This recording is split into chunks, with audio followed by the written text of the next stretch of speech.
બનાસકાંઠા જિલ્લામાં કાંકરેજ તાલુકાના Ratanpura modern school બહાર જૂની અદાવતને કારણે બે વિદ્યાર્થીઓ પર છરી વડે હુમલો કરવામાં આવ્યો હતો। આ ઘટનામાં ઈજાગ્રસ્ત થયેલા નાની ઉંમરના બંને વિદ્યાર્થીઓને તાત્કાલિક સારવાર માટે સિહોરી હોસ્પિટલ ખસેડવામાં આવ્યા હતા।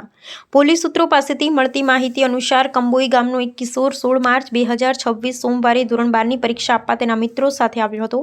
પરીક્ષા આપી સ્કૂલ બહાર આવતા જ લક્ષ્મીપુરા તાલુકો કાંકરેજના અન્ય એક વિદ્યાર્થી કિશોર અને તેના મિત્રોએ જૂની અદાવત રાખી બંને પર છરી વડે હુમલો કર્યો અને ગાળાગાળી કરી હતી। આ હુમલામાં બંને વિદ્યાર્થી કિશોરોને ગંભીર ઈજાઓ પહોંચી તેમને તાત્કાલિક સિહોરી હોસ્પિટલ લઈ જવામાં આવ્યા। ઈજાગ્રસ્ત વિદ્યાર્થીએ સિહોરી પોલીસ મથકે ફરિયાદ નોંધાવતા પોલીસે નામજોગ એક ઈસમ વિરુદ્ધ ગુનો નોંધી વધુ તપાસ હાથ ધરી છે। શાળામાં અભ્યાસ કરતો હતો ફરિયાદીના કોઈ કારણસર આરોપીનો દાખલો શાળામાંથી કાઢી નાખવામાં આવ્યો હોવાનું મનદુખ રાખીને આરોપીએ તેના મિત્રો સાથે મળી આ હુમલો કર્યો હોવાનું અનુમાન છે।